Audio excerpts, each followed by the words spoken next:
എന്റെ കാര്യം ആരും നോക്കണ്ട. അവരവരുടെ കാര്യം നോക്കിയാ മതി.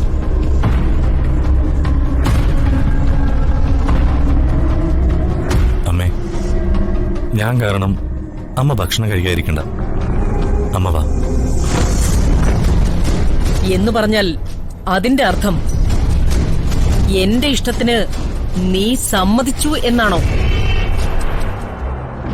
അതൊക്കെ നമുക്ക് പിന്നീട് ആലോചിച്ച് തീരുമാനിക്കാമേ. പിന്നീടൊരാലോചന ഇതിലില്ല. ഞാൻ ആലോചിച്ച് തന്നെയാ തീരുമാനിച്ചത്.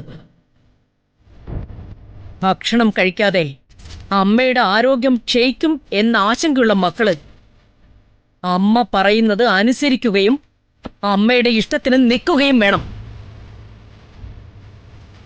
അമ്മയാണ് വലുതെന്ന് പറഞ്ഞാ പോരാ, ഓരോ വാക്കിലും പ്രവൃത്തിയിലും അത് കാണുകയും വേണം.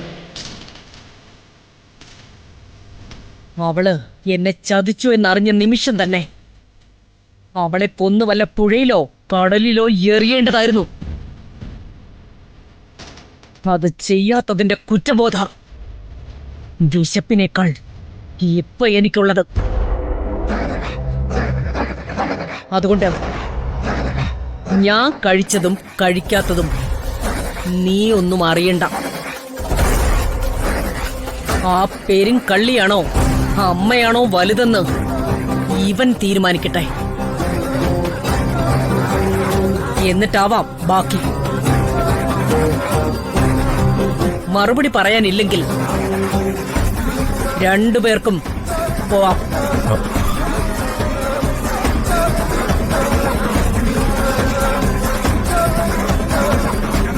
എന്താ ഇനി അതും അനുസരിക്കില്ലേ? അമ്മേ,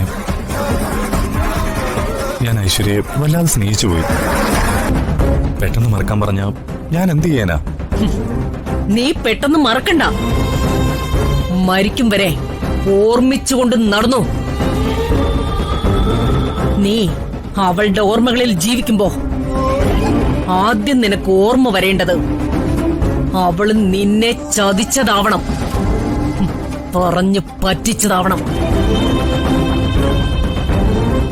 അതിങ്ങനെ നീറി നീറി കിടക്കണം നിന്റെ ഉള്ളില്.